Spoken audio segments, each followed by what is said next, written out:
Proud Mouth.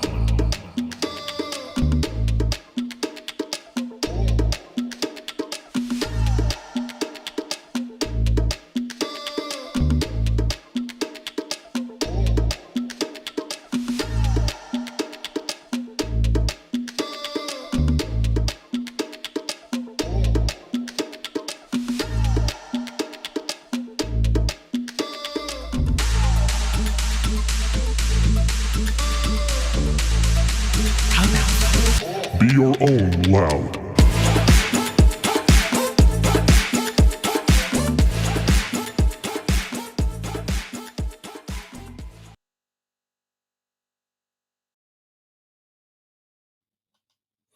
Hey, everybody, welcome to the Be Your Own Loud podcast / live stream. I'm Matt Halloran, your host. First, I want to give a shout out to everybody who's joining us on all of our different channels, which is YouTube, Facebook, Twitch, LinkedIn. Thank you for being here. Our guest today is Kristen Yoder.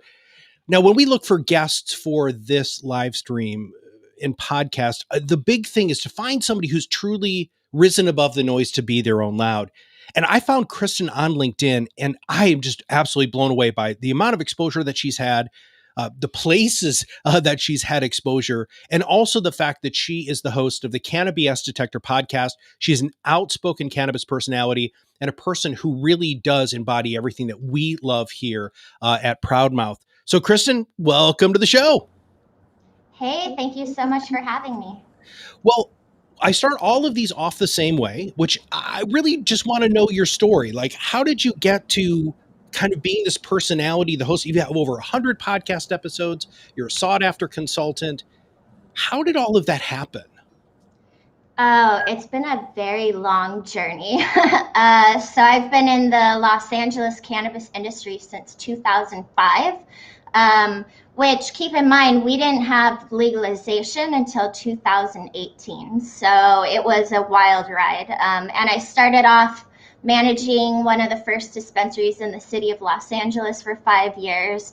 Then I grew for 2 years. Then I managed an edible company for 3 years. Then I did project management at a testing lab for a year, management consulting for a year, and then strategic advising, podcast, education for the past 4 years.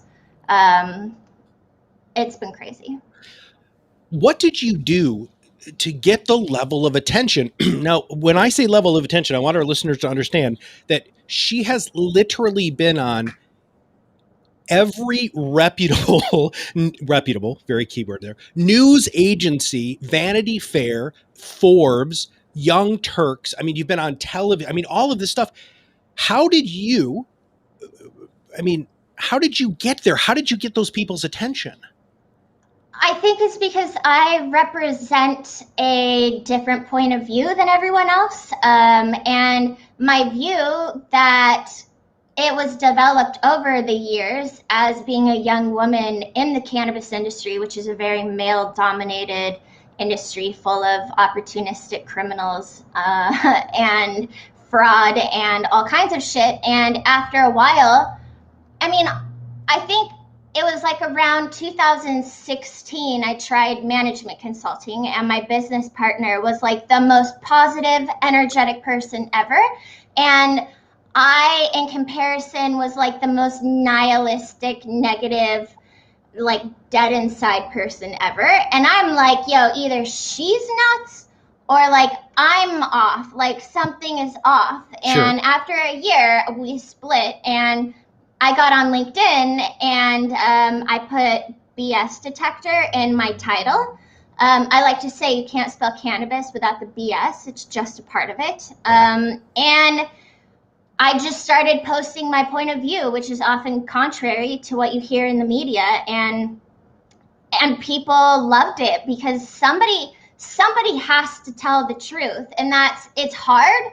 If you're a good person, you'll probably get ripped off. You don't make a lot of money. Most of the times you're going to lose money getting into this. Everyone thinks it's like puppies and rainbows, but it's totally opposite. And every time a state legalizes it, it gets even more corrupt and fucked up. So it wasn't very hard to get my voice heard. And I've never paid for PR ever. It's just no one says what I say. And that's because a lot of them have financial obligations. But I got to the point where even if it hurts my pocketbook, it feels so fucking good to tell the truth. And I don't put companies by name unless they're awful on blast. I put what they do on blast. And I'm trying to educate people. And it's like when you sell a CBD product, there's 1,000 different CBD products that are the same. How do you get press? Because you're not selling anything new. But when you're saying something no one else is saying, it's really not that hard to be heard. So we talk about this a lot on the podcast. We call it we don't call it. It's a pick a fight strategy, right? And so part of being a cult brand, part of really truly getting the attention that you have is picking a fight. And you've picked some pretty amazing fights. In fact, fights to the point where you've actually had not necessarily the nicest things said about you, and also that you've made I think when we talked earlier, you said it was almost a 180 on this industry. Would you mind talking a little bit about both of those things, like when you've really had to put up your dukes and fight back, and then also the change? Honestly, the only time people have talked shit to me has been when I quit smoking weed, and I started talking about my struggles with it. The problem with this industry is the cognitive dissonance is so fucking deep. It's like we have been fighting for so long for legalization to be recognized as a legitimate medication out that is safer than almost all pharmaceuticals. And when I said that I realized that I had an addiction to weed because I was using it to not cope with things, and I was struggling to quit, like I couldn't quit, I couldn't moderate my use, I was spending money I didn't want to, then yeah, people got really defensive. But it's like, I understand because I've been there, but I've never screwed anyone over in my life. Like, I've always been honest. And because of that, I think that I have very few haters because people know that I'm just trying to tell it like it is for the rest of us who can't do it. Yeah. What was your other question? Well, you just the 180. Yeah, the 180. So what triggered that? What triggered you going from being, such a huge advocate and saying, "Oh, this is perfect medicine," to where you're at right now? Honestly, I've never been a big advocate because I also take an antidepressant, and I really fucking hate the people that are like plants over pills, like, oh, you should try CBD for this or CBD for that. Like, first of all, if you're not a medical person, fuck off. Like, you don't know what people are going through. Do you think that they would try things that were better for them if they could, if they had the access? I mean, it's not easy for people to just quit doing everything they're doing. It's like when people get cancer and people are like, oh, you should just try cannabis oil. It's not either or. It can be both. And I've always been a very objective person because somebody has to. I mean, at this point, the only people that talk about potency limits or anything about keeping the industry more prohibited is prohibitionists. It's totally anti-cannabis people who don't see a medical benefit. And I feel like it's important that a pro-cannabis person like me who doesn't smoke can be like walking the middle line that just says like, hey, you know what? It's not for everyone. Like, my stepfather has glaucoma, but he also has atrial fibrillation. And THC can really fuck with your heart if you have that. Oh. And while it could help with eye pressure, I wouldn't let him smoke it. Like, I mean, he wouldn't, but I wouldn't let him anyways. And I think the point is recognizing that it's not for everyone. I mean, my best friend has cannabinoid hyperemesis syndrome, which is when you hit a point where your body starts to react against cannabis, and she couldn't stop throwing up for 17 days. I mean, she ended up in the hospital twice. And a lot of people think cannabis for nausea because it's an amazing antiemetic, but it also can trigger CHS, and she can't even be around it.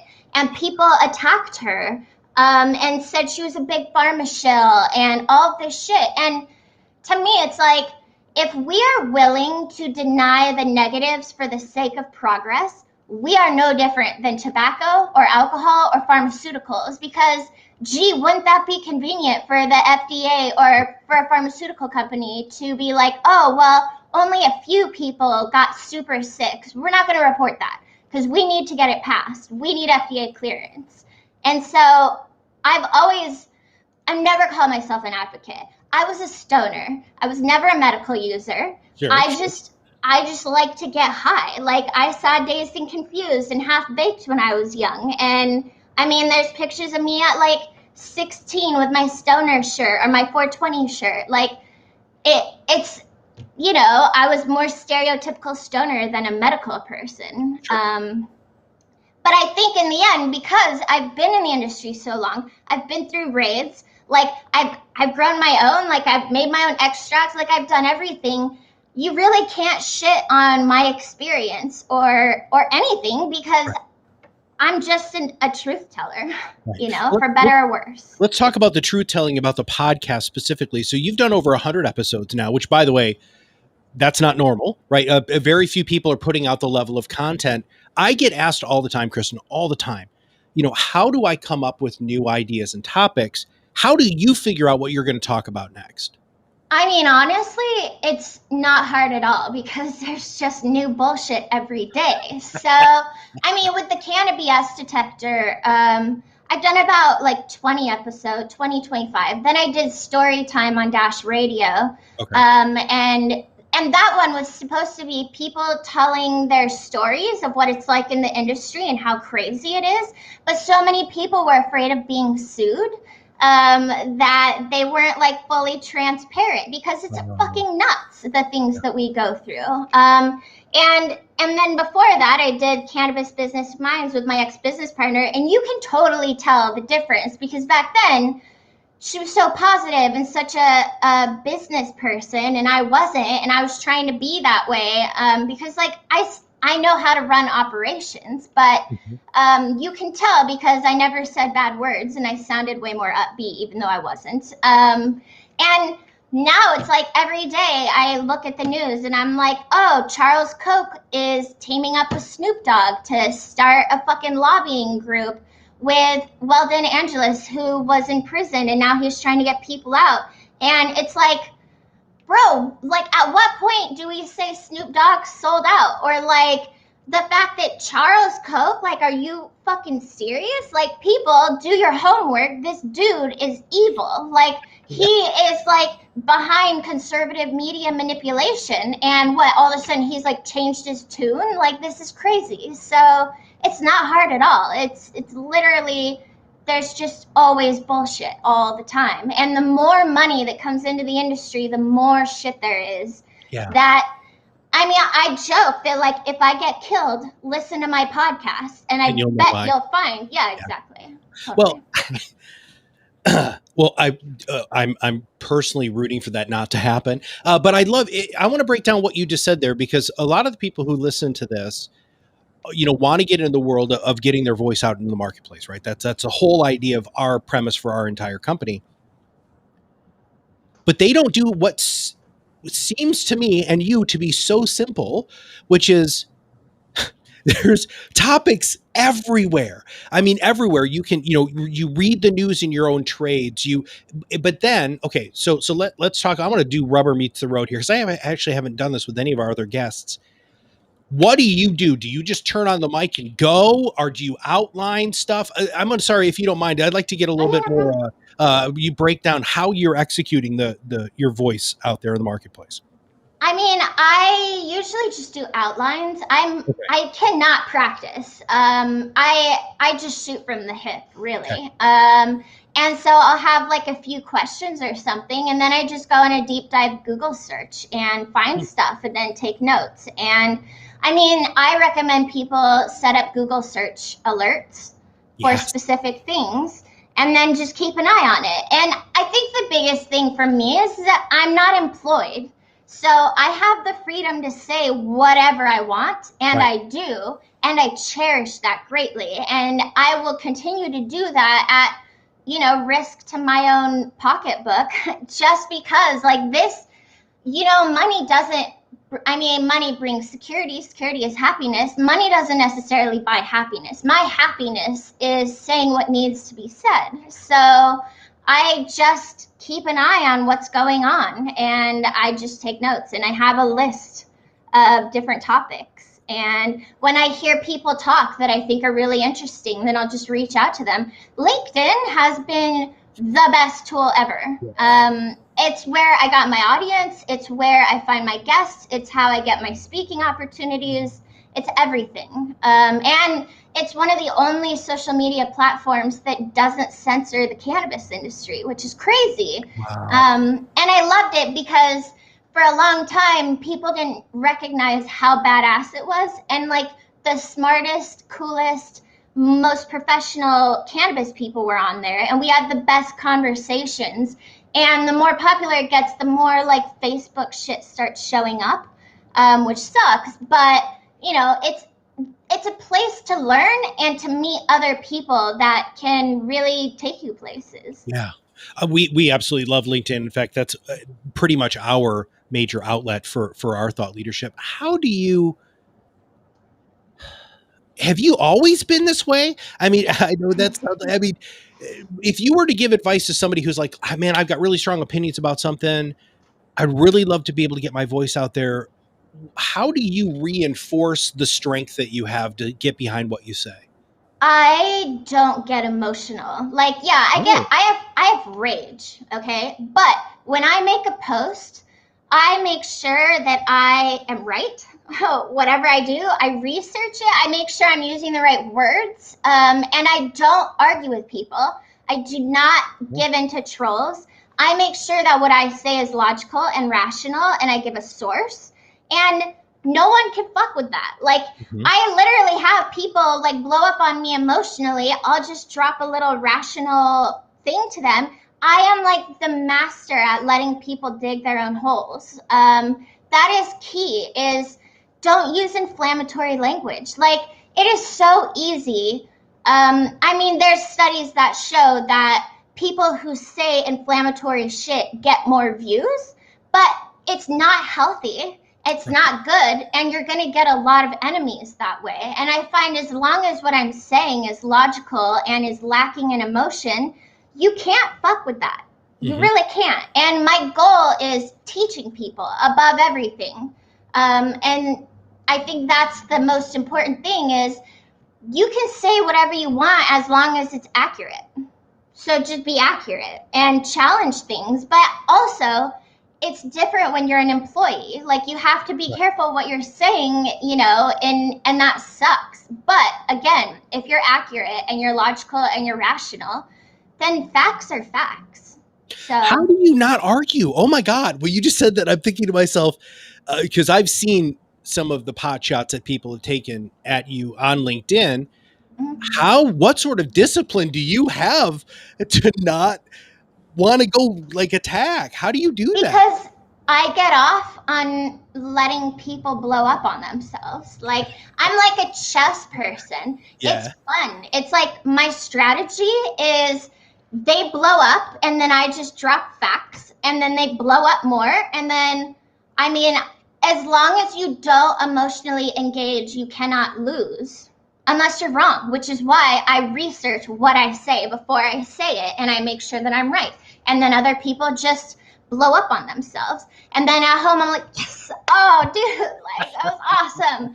Like, this one really dumb dude on my coming out interview that I was not planning on doing about my weed addiction and everything, he was like, oh, I had a girlfriend, she went off her meds, she was crazy, blah, blah, blah. Like, all this stupid shit. And at the end, I was like, thank you so much for listening. And by the way, I'm working on a course about logical fallacies, and you just gave me a ton of awesome examples. Have a great day. And like, that made me feel good. Yeah. Like, that's how I win, is by doing a logical smackdown.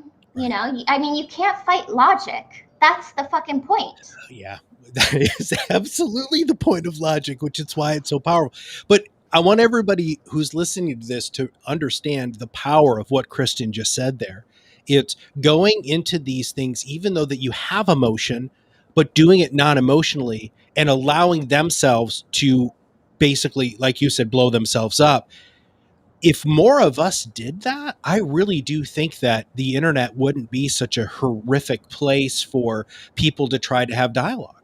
I think that's why I hate Facebook more than anything, is because people are so used to being just nasty idiots. And that's what I like about LinkedIn is, I mean, if you're a fucking idiot and you want to blow up and talk shit, then that looks really bad professionally. Like, most people try to have logical or more non-emotional debates, and that's how we learn. I know that I'm not always right. I mean, I'm open to hearing someone else's side of view, even if it's an opposing view, because that's how we learn. But if you come with your emotions, it's like, wrong platform, dude. That's why I've always focused on LinkedIn, is because like, they're more educated people generally. They're more professional, and they recognize that the way they respond reflects on their professional lives. So that's where I stick to. You go on Instagram, the worst people are the growers. Like, I love growers, but my God, they're such shit talkers. They don't even put their names or faces on their accounts. That type of thing enables people to say the worst, most evil things because they're anonymous. Same with Reddit. And so it's like, I don't really fuck with those forums. Like, I love Reddit, but I don't fuck with those. And I have gotten Twitter. My God, I mean, I have like anxiety attacks. It's so heated on there. Like, I can't do it. I don't know how many times I yelled at Trump. Like, I fucking lost my mind on there. I had to be like, this is toxic. Yeah. You know, so really it just depends on the platform that you're on. And that's why I stick with LinkedIn, because at least on there, people try to be civil. And the people that don't get laughed at. And a lot of times I'll leave their stupid comments up just because I know they fuck themselves. Yeah. And I read some of those and I was like, wow, that person actually said that on LinkedIn. Like, that isn't what LinkedIn is for. And you really hit the nail on the head, right? LinkedIn is for professionals who are looking for education, who are looking for the opportunity to learn from other people and have real dialogue. Of course, there are people who don't do that, but they don't seem to last very long because they realize that the social mores and folkways that are surrounding LinkedIn, which do not exist on Twitter, Reddit, Instagram, Facebook, any of those, they really, really do here. So, okay. What's next? Where are you going from here, Kristen? I mean, let's talk about the courses. You mind telling us a little bit about what those are? Yeah. So, when I ran a dispensary, it was like 2005 to 2010. Back then, everyone thought, including me, that it was sativa is a head high, indica is a body high, hybrids are like a mix of the two. It wasn't until I started working at an analytical testing lab in 2015. Well, no, actually at the edible company I was at doing product development is when I started learning about terpenes. And that terpenes, which are the natural flavor molecules in plants, essentially what aromatherapy is, that's the terpene profile of a plant. That in combination with THC, CBD, the active constituents, that's where the effects of cannabis come from. It has nothing to do with sativa indica, which blew my mind. And I was like, oh my God, I must atone for my sins, dude. So I started doing terpene classes and teaching people. And so I'm working on getting that online, just like I'm working on spotting logical fallacies, because last year, the amount of disinformation and what it did to our country was appalling. I mean, it's fucking nuts. I mean, my own parents have fallen for a ton of conservative bullshit. And so I'm working on how to teach people critical thinking, like this lost art of questioning the sources. Like, look into if it makes you feel a way, then look into it, dude, because there's a reason for that. And I haven't come out with that yet because it's another thing that I'm working on. But the terpene class, I call it common sense, sniffing out the bullshit. And so I teach that. I'll be doing the Emerge conference coming up. And I'm putting one online as well. Same with the logical fallacy one. I'm still collecting examples for that. which Gotcha. is not hard at all. There's so much out there that's like, oh my gosh, you totally just did this like textbook form of a logical fallacy, and you did it right Totally. there. Totally. I mean, it's like comparing two different things, like a false equivalency, you know, all kinds of different things that I just see all the time. And the more I read about it, the more they start popping out at me. And it's like, that's not even logical, you know, like what is wrong with people, you know? But I think we're just way too emotional online. But where am I going now is last year I had my third clinical burnout of my career, where it's like I'm an advisor, but to be honest, I just talk everyone out of starting a cannabis company. So there's not much money in it. They are grateful, but I mean, there's no return business in that. So I'm really just focusing on media. Like my dream is to be like the John Oliver of the cannabis industry. You know, I want to talk shit that informs people and makes them laugh at the same time. And with my voice, I mean, if I'm not going to do cartoon work, like what else am I going to do? You know? I think you should totally put that you're the John Oliver of the cannabis industry on LinkedIn. I don't know. Why wouldn't you do that? Yeah, that's totally a really good point, dude. I really should, because like that's my goal, is to have my own talk show where, you know, it's like a cross between Real Time with Bill Maher, how he has the panel. Yeah. Like to me, I love moderating at events because I like to spark debates, because that's how we learn. It's like I don't want to have people that agree with me on everything. What fun is that? Like I would like to have someone who can teach me something or make me see something in a different light. And so my goal is to eventually hit the mainstream media, not just cannabis. So I have the Cannabis Detector podcast that I working on the third season, but I'm also working on another podcast that I haven't released, but I'm going to very soon, called The Confidant Investor. And it's my wealth advisor friend teaching me, a woman who's not comfortable with money really, how to become confident and how to invest and build wealth. And I'm like really excited for that, because that's helping me spread into a new industry, which is money, and to help women, because we are naturally caring. Like I did this one episode with Renee Gagnon. She's a trans woman who runs one of the largest publicly traded companies in Canada, Hollyweed North. And she came on the podcast with me and my ex-business partner back in like 2017, Cannabis Business Minds. And she was like, let me tell you the difference between men and women, because I used to be like a middle-aged white guy. The difference is testosterone is liquid confidence. It's what you see in these investing pitches, and it's like in the boardrooms and everything. It's men and their confidence, just like, yeah, dude, I have this thing that's like gonna do so well, you know. And then she said, like, when she started taking estrogen, she noticed that she started caring like how other people were doing. Like, are you okay? Like, you know, and that's the thing with estrogen and with women, is we're much more appeasing. We're much more like, well, what can you do? Like, these are my prices, but I'll work with you. Like, what I learned is to just think like a man, essentially. It's like men don't appease. They're like, these are my prices. You can do it or you can't. Like, you know, it's not really up for debate. Like, this is, if you can't afford me, fuck it, you know? And that like blew my mind. And so it's like, how do I build up some testosterone? Obviously, like, listen to me. Like, I don't have any fucking testosterone, like, at all, dude.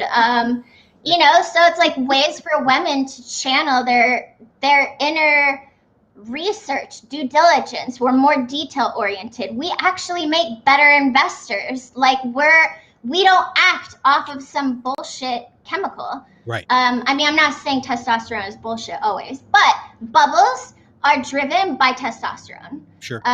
Studies have shown this. And so like we get into that in my No podcast. Well, I think it's that's, and I apologize if this comes across as being challenging, but I'm not saying that you are filled with testosterone, but you have confidence.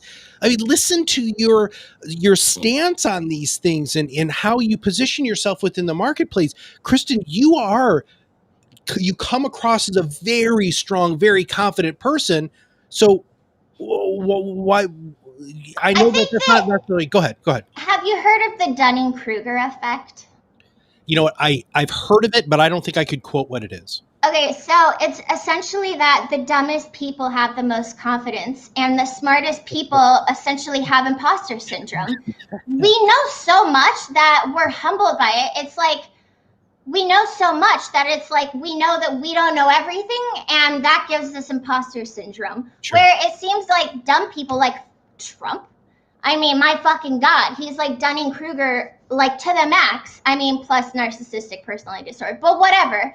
It's that they're so fucking dumb that they have all the confidence in the world. Like they don't even know any better. And I think that's my thing is I never really had that many mentors, and I never had someone being like, good job, like you got this or whatever. So I have a strong personality, but confidence comes from successes. And when it comes to money, I'm a really shitty capitalist. Sure. And so that's the thing is like I'm trying to learn investing, and my God, it's so complex. And right now I'm just doing paper trading because I'm trying to get a feel for it, because like I'm not confident in, even though I'm really good at spotting bullshit. If anything, I'd be excellent at shorting companies because I pick up on the bullshit. But it's just being more confident in my financial decisions. And when money is on the line, it's a different story. I mean, there's many studies show that we prefer the safer route when it's like we could take a risk and double our money, or we could take the safe route and make less. Most people choose to make less and not lose all their money.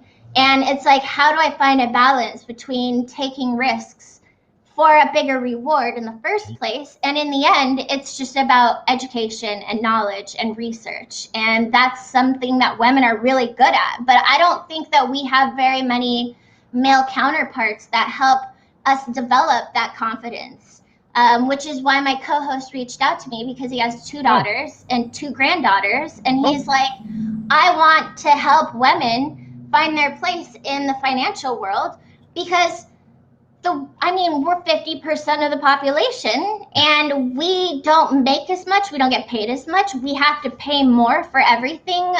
Makeup, the pink tax, essentially. The pink tax, yeah. So it's like by teaching other women how to be more financially confident in what we're doing. Because in my normal cannabis life, I'm mad confident. I'm like almost confrontational, but not financially. Sure.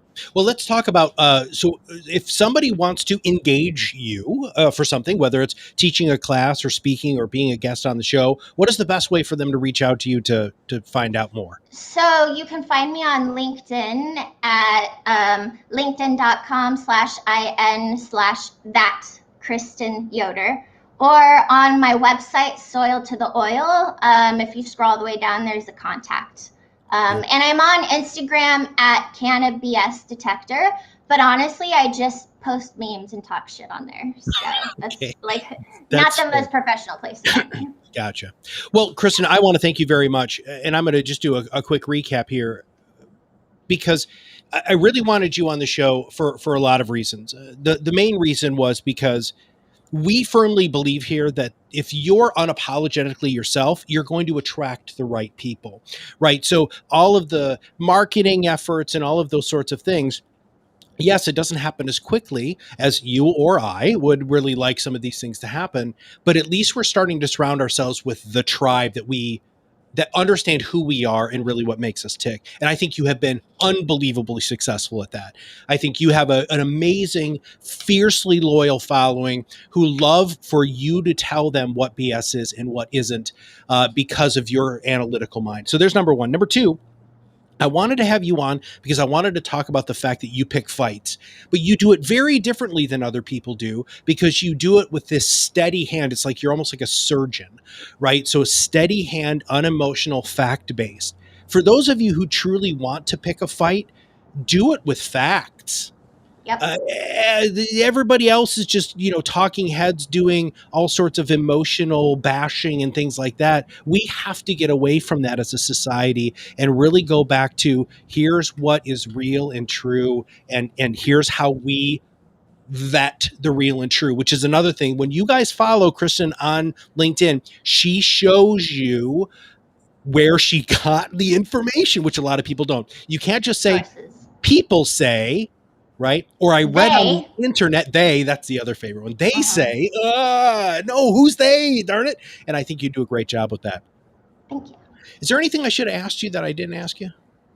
No, I think we're good. But just one last thing.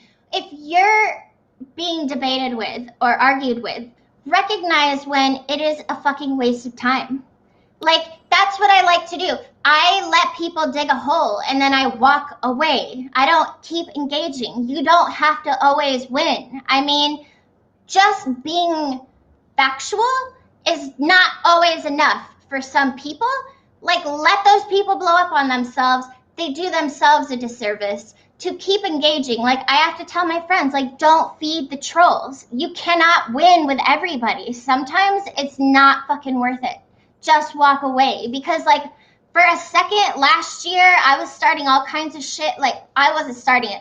My dad's friends are so annoying. And I mean, we were fighting and stuff. And I was getting such, like, adrenaline. And it's not healthy. It's not healthy. So, like, learn to just walk away. Like, put it down. Like, close it out, dude. Because there's so many conflicts right now with vaccines and the pandemic and wearing a mask and politics.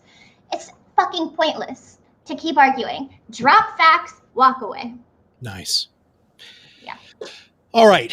So if you have not subscribed to our podcast here, make sure you click that subscribe now button below. That way, every time we come out with a new one, it'll show up on your listening device. And we broadcast most every Mondays at about noon Eastern time. So we'd love for you to subscribe to that too. But I want to leave you with all of this. There's an old saying that says, being angry at somebody is like drinking poison and expecting the other person to die. And I think that's a great takeaway from especially with what Kristen just ended with there, is it's not doing you any good.